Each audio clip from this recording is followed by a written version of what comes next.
Okay, hi, it's Paul Green with another one of our regular Focus On panels where I bring together people that I believe are experts in their field to discuss a particular topic. And today we're going to be looking at the importance of a sales funnel. So before we dive into that, we'll just go around the room and get some introductions from these lovely people and find out who they are and what they do. So Julie, you're up first. Yeah, hi everybody. I am Julie Futcher and the Sales Ace. I work with businesses to help skyrocket their sales through sales training and sales consultancy. Excellent. And Eleanor?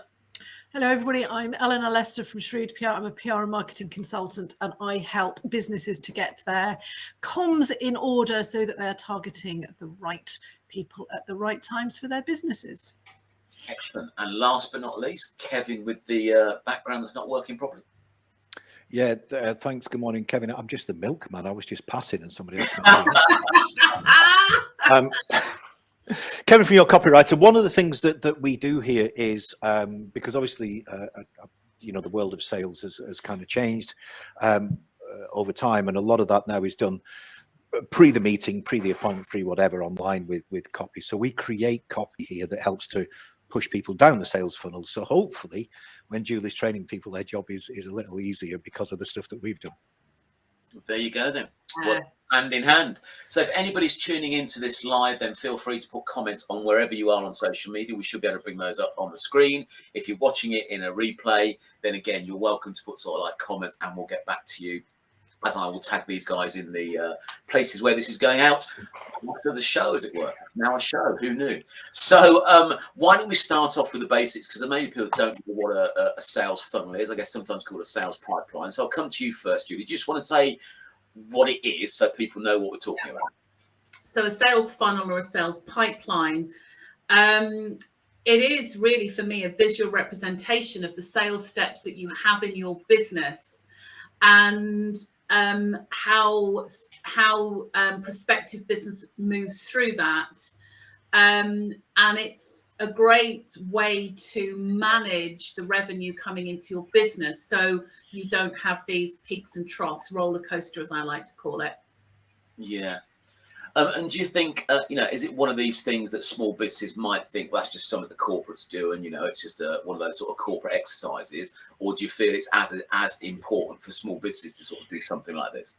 I personally think it's imperative for any size business, whether you're on your own, sitting in your back bedroom, just making, models to send out every so often, but you want to get a little bit of money from it, to these large multi-million pound corporations. Everybody should be looking at managing and understanding their pipelines. I find that the small business owner don't create it, they don't write it down, they don't analyze it because it's just them, it's in their head. And this is why they will be working in a business. They'll come to the end of that particular piece of business, look around and think, oh my gosh, I've got no money coming in. I've got to do that. And it's this revenue, peaks and troughs, roller coasters, whatever, that could create. So, yeah, rather than just winging it, I guess. Yeah. Eleanor, in your world, do you find that your clients put sales funnels together, or do you get involved in helping them with that? It depends rather on who the client is, but yes, as to whether or not I get fully involved. Certainly, most of them will have a sales pipeline or a sales funnel of some description. I've got some retailers, so we obviously Christmas is a key part of their sales funnel, and we also sort of look at their sort of key dates, and we try and make sure that we bolster our funnels around where those dates are for them. So we might focus a little bit more on messaging, say sort of 6 to 8 weeks before those big events and things like that, to try and keep us sort of front and present from that perspective. So yeah. Kevin in the green room, you kindly put together a workshop for the business community members called Shoving It Up Your Funnel. So I guess you've got some views. Perhaps you'd like to elaborate on your thoughts on sales.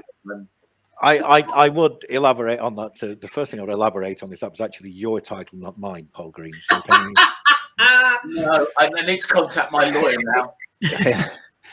I think, you know, that there's I cannot thinking there when you were going around the room that there is an importance when it comes to people's sales funnel about recognizing the interconnectedness of things now. You know, Julie does amazing work in what she does, and you know, and Eleanor, when you were talking about Christmas, I was thinking, yeah, but how long is it up until that run? You know, and you know, Julie's entirely right when she's talking about the funnel and the need for it. But I think where sometimes I find that people are really not aware is how much you can put in to make that funnel work. Yeah. And it particularly, I don't know but you know, older people like you, Paul, particularly have a very, you know, a kind of, and we have to be really, what I'm saying is, I should stop messing around. I'm trying to be, make a point here about the traditional view that the sales funnel used to be a lot simpler than it is now, I think. And I think it used to be a lot easier, particularly in things like retail, which was pretty much a linear progress, wasn't it? You advertised, people came through the door, some nice salesperson wandered off, told them about a product, they bought it, and away they went, and Christmas present was bought. But it's much bigger than that now. So I think sales funnels have become more important and actually less defined in many ways, I think, as we've gotten older. I think you're right, Kevin, about there's shoving up your funnel. I love that. That's gonna make me giggle all day. But there are a number of activities and things that you can do to shove it up your funnel. For me, in my mind, sales and marketing should be interlaced, because it is looking at a myriad of different things that go into the top of the funnel. And it's then how you manage that through. I think what I find, again, with the smaller business is, and the reason this roller coaster happens is because as small business people, and I'm going to put this myself into this, when you're on your own and you're delivering stuff or you're doing stuff, and then you've got to step out of that and do other things, you forget that you're going to have to generate activity or do activities that keep shoving things in the top of this funnel, particularly if you're busy. One of the things that I'm very conscious of this. So in my marketing, in my sort of business generation activities, I've had to look at things that work and put stuff in that funnel without me having to do a lot of proactive time because I don't have the time. And I think that's a thing that is a balance in a lot of businesses. It's what marketing activities, what things can you do that feed that funnel when you're busy developing. And this is why Kevin and Eleanor are so important for that and what they do, because their work behind the scenes fills it while you're busy. I guess some of the stuff that you do, Eleanor, with your clients, you know, working on the PR and the social media, I guess on one level, that's potentially the start of a small business funnel, isn't it? Because you're trying to get prospects on the start of the journey. So how do you find implementing that with the clients that you work with and getting them to sort of see that it's not just getting the prospects to a particular place, it's also what you do next? I think I'm fortunate that most of them are open-minded enough to realize that this is about building a relationship. And it's all very well wishing that you could go over and sort of bash people over the heads with a hammer and say, come and buy my product. But actually, you've got to invest some time and effort in actually creating that relationship so that when the time is right for that person to buy, they know that you're the best placed company to come and do that. And it doesn't matter whether you are a retailer, it doesn't matter whether you're a service provider, it's about that communication and it's about consistency of message, and just making sure that you are always making people aware of the services that you offer. And I think also being aware that it does take time for things to come off. I mean, Julie, I remember years ago you telling us that you'd had one particular client that it had taken you 5 years to get to. I had a similar situation in June of last year, somebody that I'd pitched to 5 years ago and I'd kept in touch with, ultimately became a client. And it does take, it can take time. I'm not saying that it always does take 5 years, but it is about that relationship, and it's about helping your potential customer to realize that you are the best placed business or organization to solve the problem that they've got. Yeah. Adam commented in the chat about the importance of the customer journey and understanding that. Kevin, were you going to leap in? I would, yeah. While Ellen was talking, Adam said something that's really, it's a phrase I haven't seen for a while. It says, "Marketing opens what sales closes," and I think there's two things there. You know, Adam's entirely right. Of course, he does it. That's never going to change. You know, that's the purpose of marketing is to make a nice. I think the actual, I can't remember what the Institute of Marketing says, but it's something about building a bridge between the customer and the products and services they need, and that's what we do. You know, my job is to create a nice, fluffy, welcoming world for the customer who needs to be in that nice, fluffy, welcoming world. The job of sales is to, you know, give them what they need once they get there to make the right decision. And it is about right decisions. I think, you know, sometimes sales funnels and the whole discussion of standing back and talking about how you sell to customers gets a bad rep. And I think we probably also need to make the distinction here between click funnels and sales funnels. They're very, very different things. But it's the first, you know, Adam, sorry, distracting me there with that. That's so spot on about how they should work together. But the thing that I think was really interesting, Julie, you said about saving time by getting you know, something done outsourced as well. One of the things that I think people don't often recognize when they're building a sales funnel is that it has other functions besides pushing a customer down to that point where they, whatever the sales target is, you know, whether that's booking an appointment, the actual sale, the online sale, whatever, and obviously that varies. So if you are, you know, the one I used in the shoving it up your funnel training was, if you're an osteopath, actually the end of your sales funnel might be an appointment booking, not a check. If you're online retailer selling t-shirts, then it's the sale of the t-shirt, isn't it? You know, so the target changes, but the sales funnel, when you look at it, can do so much more because it's talking about how your product relates to the customer. So everything in theory that is pushing your business forward should, in theory, relate to the sales funnel in some way, you would hope. But it doesn't always. And I think that's where people like us can come in and really help people sometimes, just by standing back and taking a look, you know. Yeah. Agreed. Building on that, Kevin, you get involved in website development with some of your clients as well.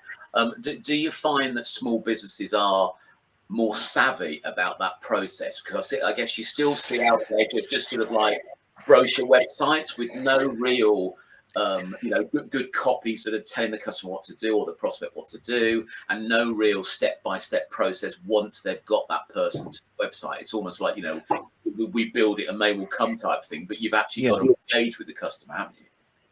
Yeah, I mean, that's sorry, I was laughing there about two things when you said, are they more savvy? And I just thought, no, sometimes.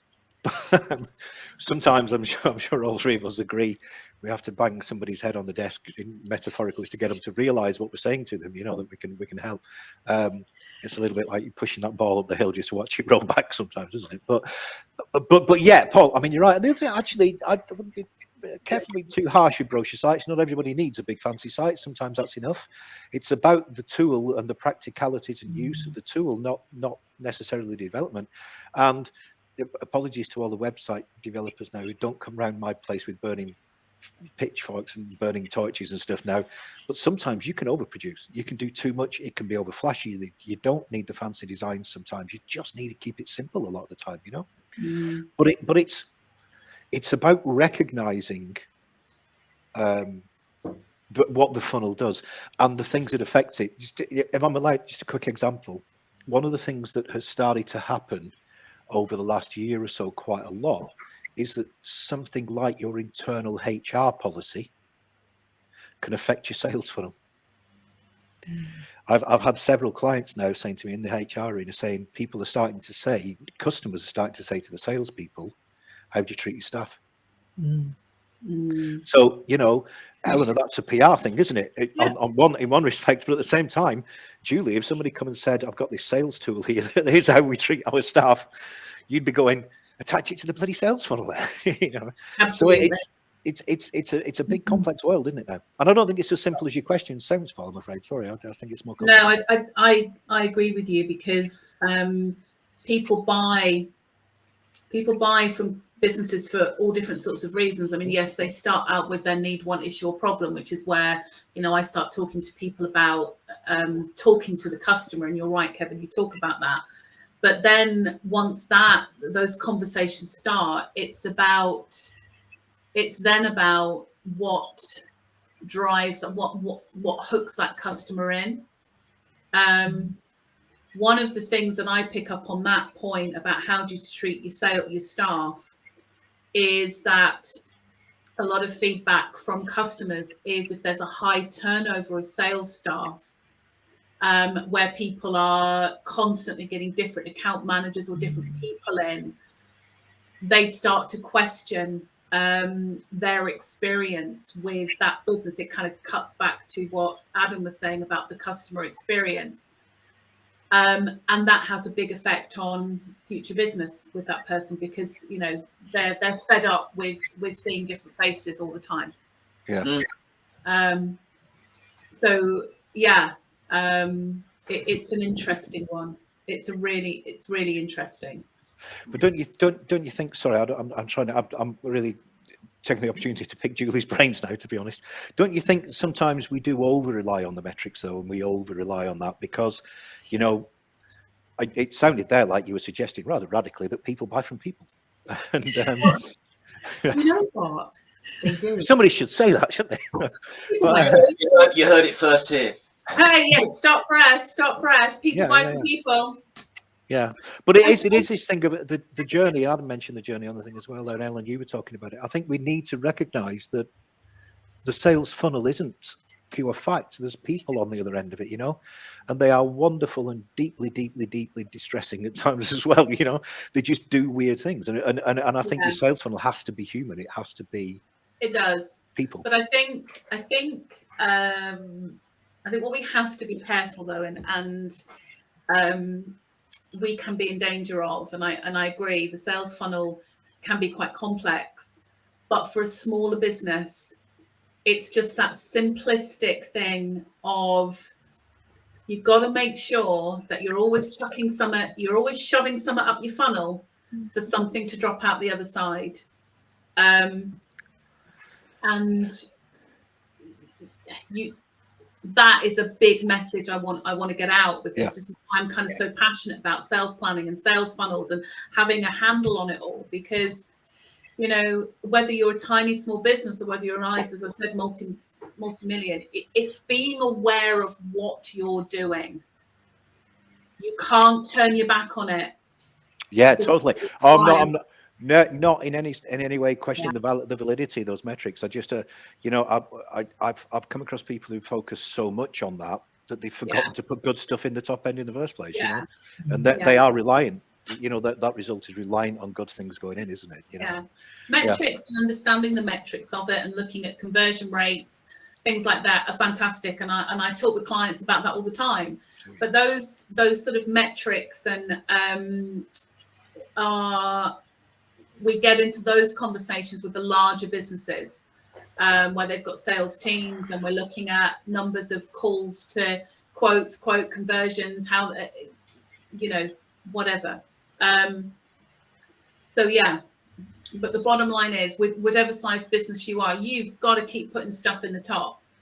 And the other thing that I do see sometimes in businesses, which is wrong, is that salespeople will overburden or over rely on marketing to feed the funnel. And again, I have many conversations with marketeers and marketing managers, etc., within businesses that they get pushed back on, and the sales team are going, well, you're not providing the lead. Well, come on, guys, if you're in sales, it's down to you to feed your pipeline as much as it is marketing to drive some stuff through. Anyway, I've had my nag. But Julie, you're absolutely right. We've been talking about. Certainly, the existing scenario that we're all living through at the moment is that it's likely that every business's belt is going to be tightened in some description. And actually, in those scenarios where yes, you might think, okay, well, let's just curtail everything. Well, that's the last thing you ever go and do. Absolutely. But it's about making sure that you're still visible and you're still having those conversations. So even if your sales guy hasn't got the latest bit of marketing material, there's nothing to stop him going up and actually having a chat with his existing customers and finding out how they're going. And it's where Adam was saying earlier, it's about that relationship. It's about asking questions, and being sort of forward thinking, because if you're doing that, then you'll always have something that you can put in the top of your sales funnel, because you've always asked the question. But I guess it's also having the confidence and the self-belief of actually being able to get out there and do that. But you know, we talk about that, and you talk about we're in a time where businesses are tightening their belts. But I just want to go back to the beginning of COVID. I've said the C word now. A lot of businesses survived through COVID, and the ones that did this, some of them were in marketplaces where, you know, consumers were buying a lot, whatever. But others, they looked at what their offering was and they adapted it. Mm-hmm. They looked at the marketplace and they thought, actually, we can resolve a need, an issue, or problem in this particular marketplace. And I was having a conversation with one of my contacts only yesterday about the word recession is being thrown around, and oh, here we go again. Actually, that's not even considering in my psyche, because at the end of the day, what I'm looking at is I'm looking at where we're at, what I can do, how I can adapt that will resolve problems for this particular marketplace. I mean, the bottom line is, in training and sales, you come into a marketplace where you're going to have to be a little bit more creative or assertive, or whether sales training, well, you know what, that's something that everybody's going to look at. So, you know, it's about reading that market. It's about thinking outside the box and that adaptation of what you do. And that's what got a lot of businesses through COVID. So we just need to do it again. Yeah, absolutely. And I think one of the keys to doing that is we just sort of touched on the tension that sometimes does build up between sales and marketing. And I think, you know, there is a very valid complaint sometimes from the marketing people where when salespeople say, well, you know, you're not feeding the funnel, that they come back and go, well, tell us what you bloody wanted then. You know, if we provide you with the leads, bloody follow them up. Follow them up and do it after we've done it. Yeah, but there is, isn't there? You know, you're at the sales end of the funnel. You know, the real sales end of the funnel is always at boots on the ground stage. It's always talking to the customer, so it should be feeding that back to the marketing. The marketing should then not be sitting around being clever about it. They should be reacting to that and saying, okay, well, what works here? You're going back to the salespeople, going back to the marketing and saying, you're the creatives, create something that will keep this going. The marketing should respond to that and be creative, and that doesn't matter the size of the business. I don't think matters with that. That process it should be there, you know.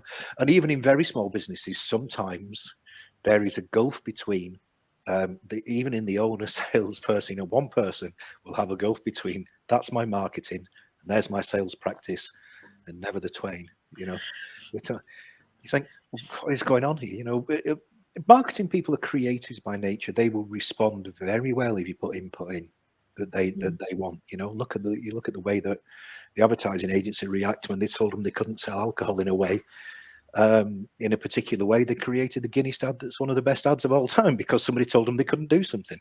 Yeah, you know. And they've got to work together. Really lovely people, Kevin.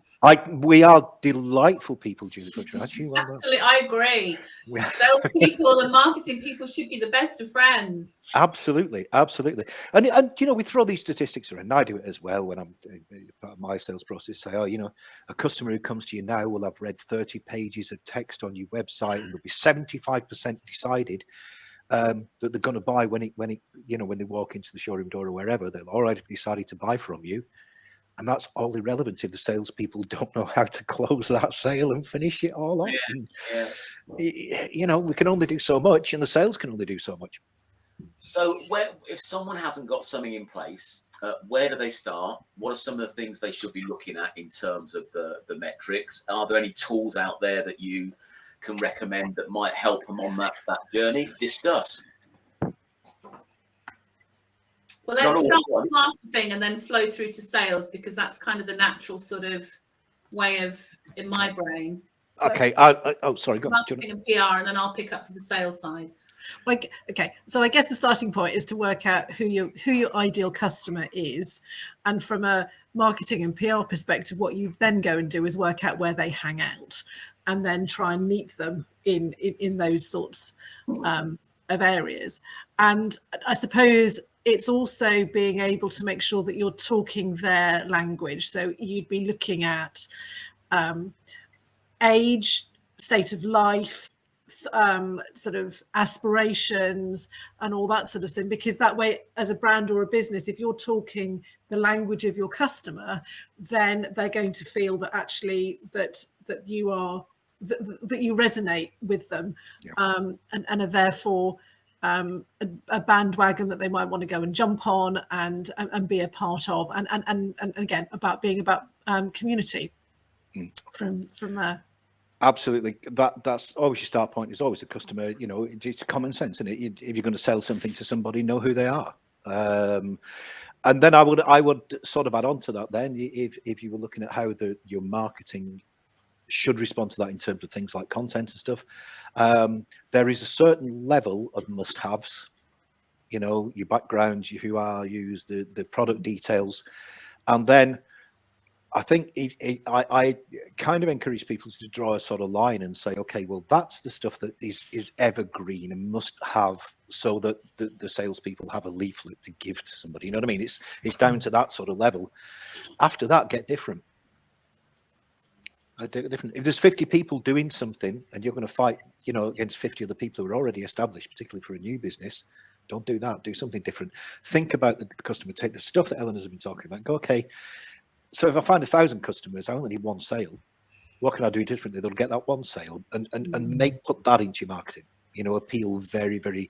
And we used to talk about that as niche marketing and bringing it down to people. And I think sometimes you can be slightly outside that and do something weird and different. Because my argument is always, if you do and it doesn't work, you didn't have anything to start with. You didn't lose anything. Mm-hmm. Yeah. Mm. So once marketing have created these lovely leads for you from a sales perspective, from a pipeline, first of all, it's working out the journey that your customer takes, the sales steps in your business from that initial inquiry coming through right through to actually closing the deal. So for example, in my world, I've got query, I've got qualify, I've got meeting, I've got proposal, and I've got close. What are your sales steps? And then from the point of view of managing that, it's making sure that your customer is moving through those sales steps, and that each part of that process, as a salesperson, you're managing that effectively. So it's all very well, you know, you going and having lots of meetings and producing lots of quotes. You are not going to get your conversion and your close. And it's about managing that through and looking, as I think Adam talked about, the customer experience. It's about that customer experience all the way through. For me as a sales trainer, when I have clients come to me who say to me, Julie, my sales team are not closing, I want to know what their sales steps are. And I want to know where in that process are we falling down, because that for me speaks volumes. And the end of the day, and let's talk about closing, and then I'll shut up, surprisingly. Closing does not happen at the last point of the sales process. Closing starts at the very, very beginning, and it's about the questions, it's about the understanding, it's about controlling that process. For me, a sales pipeline and all of that, let's make it visual. You can either do it on a spreadsheet or CRM systems or whatever, but look at that, and that visual look at that, you then start feeding, you can keep an eye on it. So that for me is what from a sales perspective, what my advice is to businesses is to have. I think closing starts with the stuff that Eleanor was talking about. Well, yeah, it does at the very beginning, because as you know, it's about having that conversation with the right people right at the very, very beginning. It's who you're talking to. But it's surprising how marketing can supply a myriad of wonderful leads and do their jobs, and the sales team come along, grab them and cock it up. Yeah, and you said there about, you know, where it's going wrong and what isn't working. Well, you know, we want to know that as well. If you've got something going wrong, can we help? Come and tell us. You know, Absolutely. so make the more that people can mesh those two things together, the better it will work. And it starts right at that avatar point, doesn't it? At that we used to call them pen portraits. Look how old I am. You know, for defining your customer. Did they have pens back then? Yeah. They didn't. Well, we did it on Was chalk. it slates? It was chalk and slate. It was like the Flintstones. We had a dinosaur that used to do it for us, like a dictating bird in the corner. Paul's trying to get a word in edgeways. If we keep talking, we can stop him. You know that. I was just going to leave you guys to it and just sort of quietly duck out and just sort of. So I think you know that what you're saying, if sort of just to summarise a little bit, is you know is to be conscious that there might be a disconnect between your marketing and your sales and also other departments as well, which we've touched on, and also you know measuring these things. So you know, Eleanor, you're talking about hanging out where your potential, some people call them suspects, don't they? Because they're not a prospect yet, because they haven't entered that journey yet. But it's measuring at each stage, you know, which of your marketing activity is generating the right type of people into the funnel. And as Julie said, you know, how many people are coming in, what's your conversion rate, and you know, all of those things. Then when you've got those metrics, you can actually do something about it to change it. So if you know you've got a particularly successful marketing channel, then focus on that one. If one of those steps in the sales funnel isn't working, then what's not working? Is it the initial meeting? Is it the proposal? Is it the close? And all those things, just so you can be sure of that. Something that I've used, which is a tool called Trello, which some of you might be familiar with. That's quite useful because it's almost like a drag and drop thing that you can drag people through your whole process, and it makes it quite easy to sort of like fit them in whichever column they're in, and just sort of like look at the metrics from that point. And it's quite Capsule CRM does the same thing, Paul. Yeah. There's lots of CRM systems out there. So go on, Kev. I was going to say, from the marketing view, you did ask about tools. I mean, if you have the money, then certainly outsource, because you know these panels are here for people who know what they're talking about to give you their advice, and those same people will give you that advice, but they have to sometimes feed the kids as well. But when I think with startups, there are tools like Canva that if you've got the time for the learning curve, will help. Use it and use them as long as you need them, and then get rid of them. Give it to somebody who'll push it along for you. Do it a bit further. But I think there is a repeat problem I see sometimes where people don't want to do the learning curve and expect the instant result. And I'm sorry, life isn't working that way. Just opening a Canva subscription is not going to create the stuff for you. So get in there and get your hands dirty. And ClickFunnels and sales funnels, very different things. Yeah. Yeah. I'm loving the action, just in case anybody was. That's the international recognised. Yeah, he's been taking a 70s dance class. I was putting a beat on it. What's the action for shove it up your funnel? Shove it up your funnel. Yeah. And he's also going to write the music for it as well. Writing the music, doing the lyrics. He writes it, I'll sing it. I'm halfway through the novel. Netflix are interested. How many euphemisms can we put in this show? So the thing that I think is often neglected, which isn't strictly part of the sales funnel, but I see it's where some businesses make mistakes. Okay, so you've got your customer in, you've got the order. Then I think sometimes what's missing is that customer engagement, customer service, customer retention, because that's still important, particularly if you're selling something that's an ongoing sale, or you've got to do sort of like cross-selling and upselling. There's no point in getting them in, getting the sale, and then just neglecting them to you invoice. So I know we're digressing a little bit, but do you find that that's what happens in some of the clients that you're working with, that they haven't got all these elements working together? Sometimes. And what I find is interesting is there are businesses, and not my current clients, but there are businesses I've been to see that they spend an awful lot of time on marketing and energy and money in generating new clients. And then when I sit with them and go, yeah, of course we can look at new business development, but what are you doing about your existing? They look at me blankly. And I just want to bash my head on the desk, because your existing clients, your clients that have spent with you, they know that you like you, trust you. They are the easiest people to upsell, cross-sell, offer additional services. They like to hear from you, hopefully. Yeah. So I just, yeah, I can't stress enough. Don't forget them, guys and gals, because that is one of the easiest ways to generate revenue into your business. Is to And one of your best places for feedback. Absolutely. Yeah, I think it's, you know, something that is neglected often, that you know, people are focusing too much on the front end marketing and the top end of the funnel, and actually neglecting what's sitting there, you know, because they're so focused on getting what they think is new business.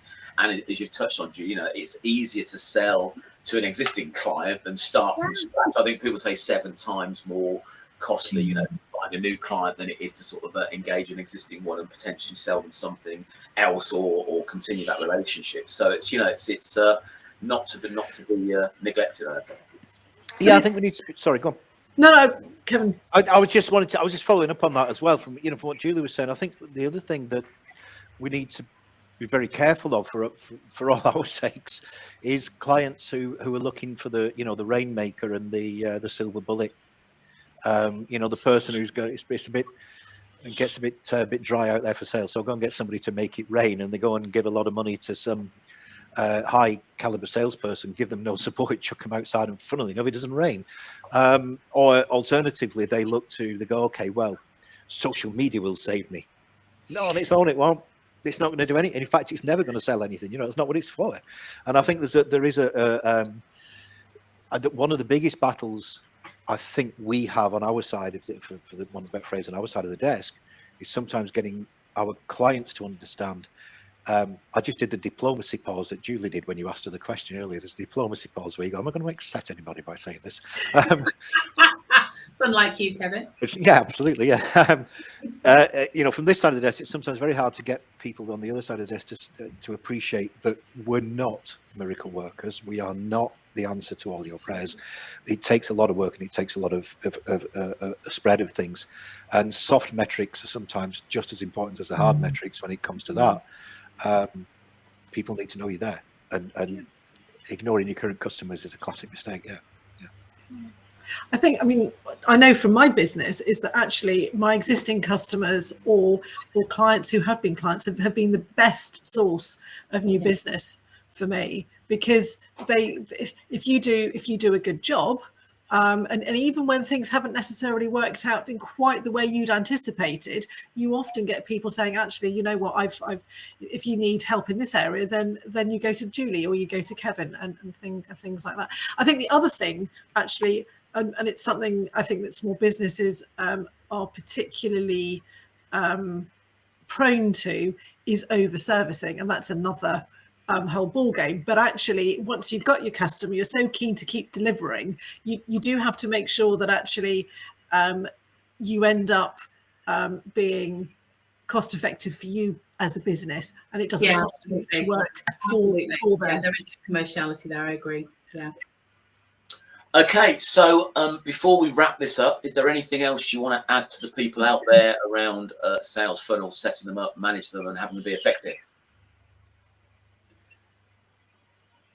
All I'd say is, look, if you need any help, reach out to me, and I'm happy to give some people advice, but don't wing it. Don't try and do it on the back of a fag packet. It's something that, to keep that consistency of revenue, to keep the growth, to achieve your goals, it is imperative that you sit down and spend a bit of time just looking at it.